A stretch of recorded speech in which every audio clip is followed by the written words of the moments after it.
आयुष्यात मरूस तर सोडणार सुद्धा नाही. जे व्हायचं असेल ते होईल. आणि मराठा आरक्षणाचं होत आलंय आता जवळपास.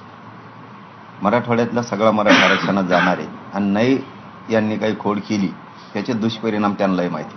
आणि मी या पत्रकार परिषदेच्या माध्यमातून महाराष्ट्रातल्या मराठ्यांना सांगतो की बाबा हो, जर यांनी आता आपला GR चॅलेंज करायचा ठरवला तर प्रत्येकानं कलेक्टर ऑफिसला तहसीलदारला फोन निवेदन द्यायला सुरुवात करा.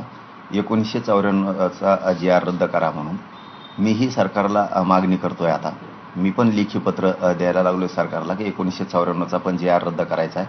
50%च्या वर गेलेलं 2% आरक्षण पण रद्द करायचे. 1967च्या नंतर ज्या जाती घातल्या त्या 180, त्याच्यानंतर मंडल कमिशननं 14% दिलेलं आरक्षण, हे जे आरक्षण आहे या 14%च्या नंतर किती जाती आरक्षणात गेल्यात तर जवळपास 250 जाती आरक्षणात गेल्यात, त्या पण काढा. याबद्दलही आता इथून पुढे मागणी केली जाणार आहे. काही जातींनी आम्ही समान आहेत म्हणून सांगितलंय, म्हणजे नाही का ते कोणाला म्हणतात आम्ही तुमसारखं दिसतो आरक्षणासाठी, कोणाला म्हणते ते आम्ही तुमसारखेच आहेत. मग ते नाही का एखाद्याला लेकरू झाल्यावर त्याचसारखं दिसतं तसं ते म्हणते ते कोणाला म्हणतात आम्ही तुमसारखे आहेत. ते आरक्षण कसं काय खाल्ले हे पण रद्द करायसाठी आता इथून पुढे सुरुवात होणार आहे. आमचं गॅझेटियरचं GR असताना सुद्धा, नोंदी असताना सुद्धा तुम्ही जर त्याला चॅलेंज करता तर आम्ही सुद्धा पुढच्या काळात करणार आहेत. त्यामुळं मराठ्यांनी सध्या 2 कामं करा.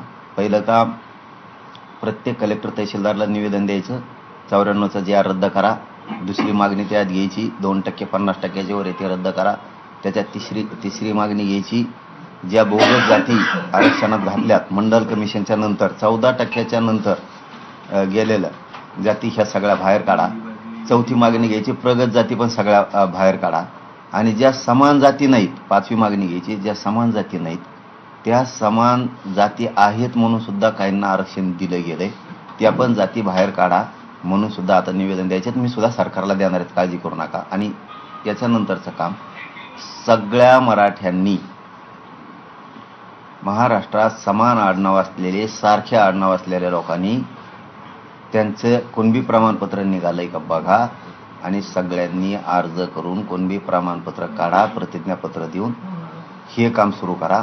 आणि माझं या प्रेसच्या माध्यमातून सरकारलाही म्हणणं आहे, जे 58 लाख नोंदी निघाल्यात, विशेष करून विखे पाटील साहेबाला आणि फडणवीस साहेबांना माझं म्हणणं आहे, ज्या 58 लाख नोंदी निघाल्यात त्या 58 लाख नोंदीची यादी प्रत्येक ग्रामपंचायतला लावा. एक. दुसरं, केसेस मागं घ्यायच्या राहिल्यात बऱ्याच, त्या पटापटा घ्या. तिसरं, बलिदान गेलेले कुटुंब काही राहिलेत मराठा आरक्षणासाठी, त्यांचे निधी ताबडतोब द्या लगेच. तुम्ही घोळ घालू नका बरं का. तुम्हाला सांगतो, विखे पाटील साहेब आणि फडणवीस साहेब, त्यांच्या नोकऱ्या तातडीनं द्या. केसेस एक पण ठेवू नका. सातारा संस्थांचं गॅझेटियर घ्या, औंधचं घ्या, पुण्याचं घ्या, कोल्हापूरचं घ्या, पटापट घ्या. हे कामं मागं ठेवू नका. आणि 5वं काम, शिंदे समितीला नोंदी शोधायचं काम पुन्हा सुरू करा पटापट. आणि 6वं काम, गॅजेट प्रमाणे हैदराबादच्या GR काढलेल्या प्रमाणे अर्ज स्वीकारायचं. तहसीलदाराला, स्थानिक समितीला सांगा अर्ज भरून घ्या, स्थानिक चौकशी अहवाल भरून घ्या, मराठ्याला कुणबी प्रमाणपत्र द्या.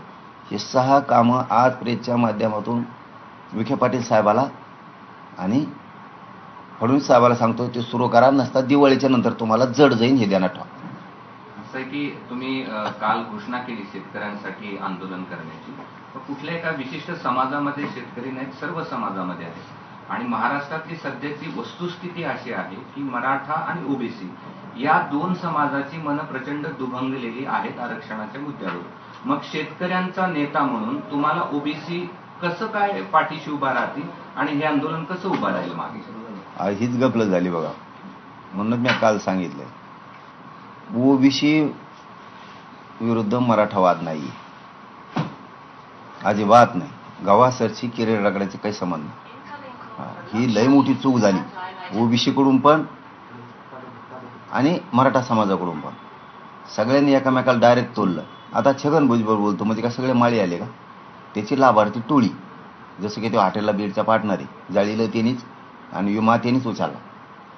तसं तो त्याचे लाभार्थी टोळीन त्यो माळ्याचं काय समज धनगर समाजाचा नेता आमच्या विरोधात बोला धनगराचं काय समज त्याची लाभार्थी टोळी आणि त्यो नाही नाही हे सत्य आहे, हे सत्य आहे. नुसतं नेत्यांना थोडंच आरक्षण आहे, सर्वसामान्य लोकांना आरक्षण नाही त्यांचं म्हणणं आहे मराठ्याला आरक्षण मिळावं, हे खरं आहे.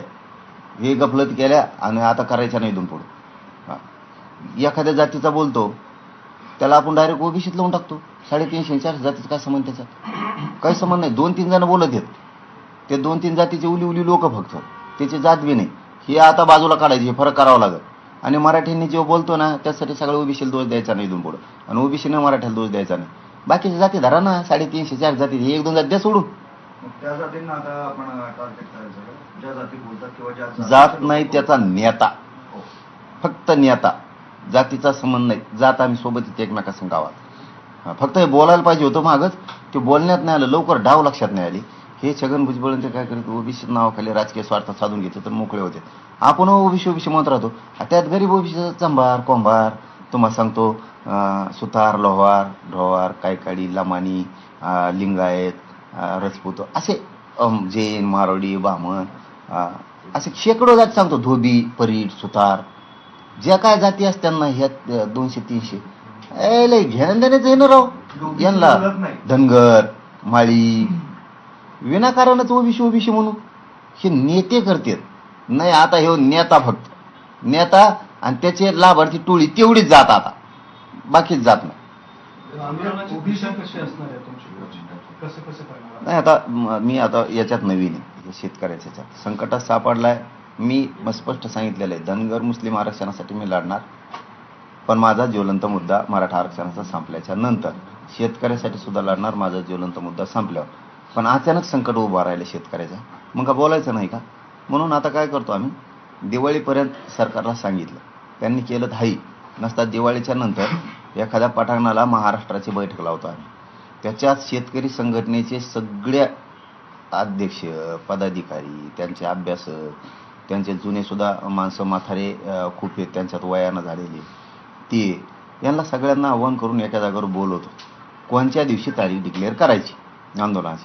पण हे आंदोलन असं होणार, मग ऐतिहासिक होणार, निर्णायक होणार, आणि शेतकऱ्याला 100-200 वर्षात जे न्याय मिळाला नाही ते मिळणार. हमी भावासाठी लढणारा तुकडाच पाडणार त्याचा, पुन्हा नाही. कर्जमाफी सगळी मुक्तीसाठी, कर्जमुक्तीसाठी होणार. नुकसान भरपाई 100% होणार. पीक विमे 5-5, 6-6 वर्षापासून मिळाले नाहीत, त्याच्यासाठी पण ही फाईट होणार आहे. ही खूप मोठी लढाई होणार आहे. त्यांनी त्या 3 ट्रिगर बसवले त्याच्यावरती, त्याच्याबद्दल होणार आहे. शेतकऱ्यांना नोकरीचा दर्जा द्या म्हणून पण होणार आहे. शेतकऱ्यांना पेन्शन द्या म्हणून बी लढा होणार आहे. त्याच्या दुधाला भाव नाही, त्याच्या फळाला भाव नाही, त्याच्या कशाचाच भाव नाही. अनेक जे आता त्या बैठकीत सांगते ना, या मागण्या करायच्या म्हणून हे विषय. बलिदान जे कुटुंबाने आत्महत्या केल्या शेतकऱ्यांनी, 70-80 हजार आत्महत्या असतात. वाटोळ झालं ना, या जो मरणाच्या जागा पडल्यात ना मोकळ्या, कशाला जागा काढा भरून द्या. शेतकरी देशाला राज्याला पोषितो ना, सरकार शेतकरी जाणतो ना, द्या नोकऱ्या आत्महत्या केलेल्या कुटुंबाला.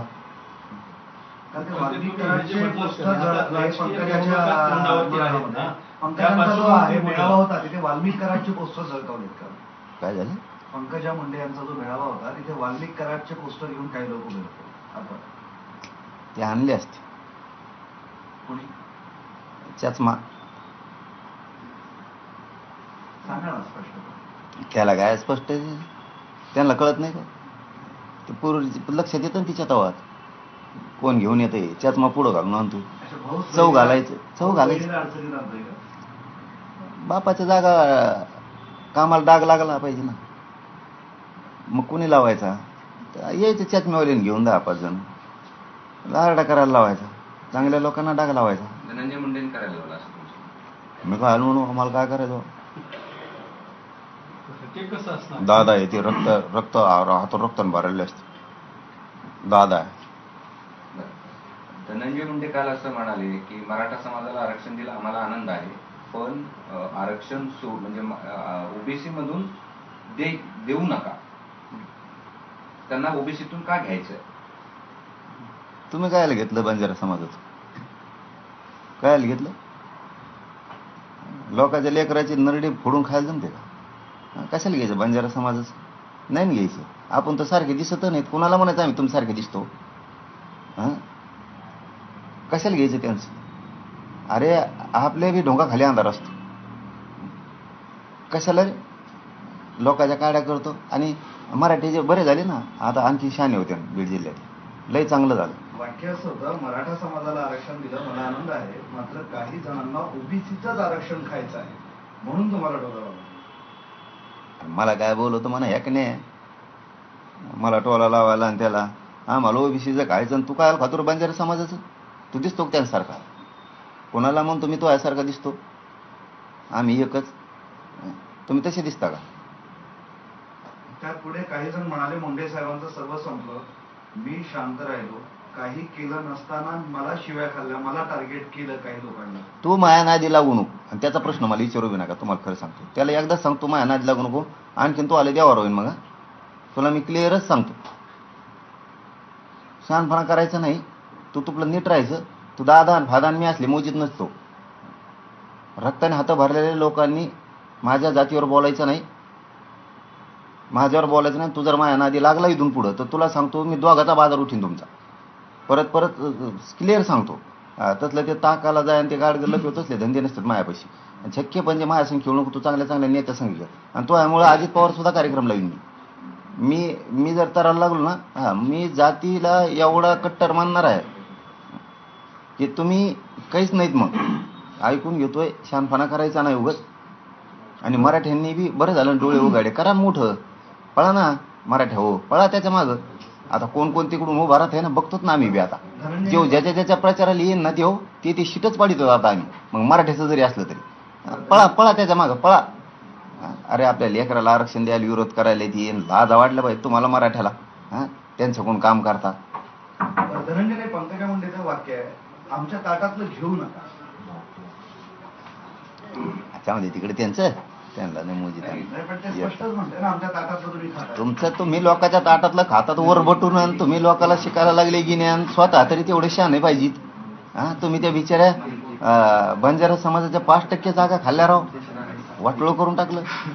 स्वतः सुधरून घेतलं आणि लोकांचं वाटोळ केलं. आणि तुम्ही काय ज्ञान शिकायला दुसऱ्याला? लक्ष्मण हाकेंचा एक प्रश्न आहे की ईडब्ल्यूएस, एससीबीसी आणि आता ओबीसी एकाच समाजाला किती ठिकाणी आरक्षण देणार, तरी हा उठाव होत नाही. कोणाचे हे प्रश्न ना काही चरी जो थांबा ना जरा. असल्याला नाही मोजीत मी. चल नाही, पण त्यांचा प्रश्न अरे दिलं ना उत्तर, मोजीत नाही मी. चल ओबीसी चला घ्या पुढं घ्या. ते धनंजय मुंडेंनी कट ऑफ लिस्ट सांगितली काल की ओबीसीची कट ऑफ लिस्ट जी आहे ती 485 आहे आणि ईडब्ल्यूएस ची कट ऑफ लिस्ट 450 आहे. म्हणजे 485 घेऊन नापास झालो आणि जर 450 घेतले असते तर पास झाले असते. कुणाला फसवताय? तू किती हुशार आहे, काय आहे सगळं माहिती आहे. तुला पुन्हा एकदा सांगतो मी, दुसरी बारी. आता तू माया नादी लागू नको. शहाणा असशील तर आणखीन तो हातातून वेळ गेलेली नाही आणि तुमच्या दोघाच्या पण गेलेली नाही. माया आणि माया जातीच्या तुम्ही आणखीन तरी नादी लागू नका. छगन भुजबळचं ऐकून तुमचा लई देवारा होईल. तुम्हाला सांभाळायला वाचायला कोणी येणार नाही. तो हो राजकीय करिअरचा एवढा देवारा करून टाकतील. तुला नादी ते ना आता ते छगन भुजबळ ते आणखीन तुम्ही कोण कोण माकडा आणतात तिकडे बिडात मिळतात सगळं माहिती आहे मराठ्यावर बोलायसाठी. तुम्ही मराठीच्या माया नादी लागू नका. तुमचा लय बेकार होईल. तुमचं नामोनिशान जाईल राजकारणातलं, नामोनिशान. आणखीन तुमच्या हातून संधी गेलेली नाही. तुम्ही फरक सांगू नका, आरक्षणावर बोलू नका. कारण तुम्हीच लोकांचा खातात आणि तुम्ही कोणाला म्हणता आम्ही तुमच्यासारखे दिसतो आणि तुम्ही आरक्षण खात. त्याच्यामुळे तुम्ही माया नादी लागू नका, समाज लागू नका. आणखीन बी हुशार व्हा. पण तुम्हाला आता ठरवून टार्गेट केलं जातं, म्हणजे तुमच्या विरोधात बोलल्या जाते. तुम्ही आतापर्यंत जी भूमिका मांडली त्याच्या विरोधात भूमिका मांडण्यात येते आणि मेळाव्यांमध्ये मांडण्यात येते. संपून जातील, संपून जातील. मराठी संपून टाकतील त्यांना. ते ज्याच्या ज्याच्या प्रचाराला येतील ते शिरबी पाडीते मराठ्याचं जरी असलं तरी आणि त्यांनाही पाडून टाकतील. आता मराठी हुशार झाले आणि मराठ्यांनाही सांगतो कडवट राहायचं आता. ते बोलत येत आणि गप्प बसतात आणि निवडून आल्यावर मग म्हणतात आलो पण निवडून आम्ही. मधल्या काळात गप्प बसतात. मराठीला वाटतं जाऊ दे आता सोडून दिलं रे आणि मराठीचं मतदान करतात त्यांना आणि पुन्हा मराठ्याला डोची देत आलोत का नाहीत निवडून. त्याच्यामुळं आता ते बोलले नाही एकदा तर त्यांचा खोटा चुपटे जायचा. आता गोड बोलले तरी पण त्याच्यानंतर आता तुम्हाला पुढं पुढं कळन कसं कसं होतं. तायवाडे असं म्हणतात की मनोज जरांगेंनी मुंबईमध्ये जे आंदोलन केलं होतं तेव्हाच म्हणाले होते की हैदराबाद गॅजेट लागू झालं.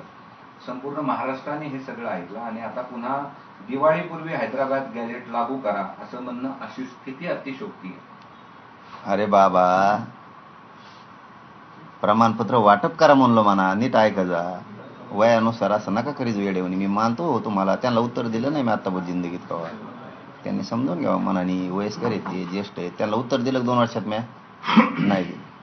अरे वाटप करा म्हणतो प्रमाणपत्र पाटापाटा.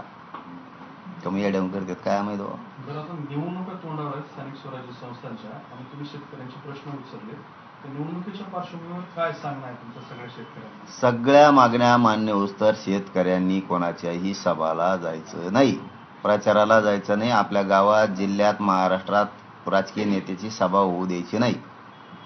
या मागण्या एकदा तुकडा पाडायचा म्हणजे 50-60 वर्षे बिनफिकीर आपण, टेन्शन नाही 100 वर्ष.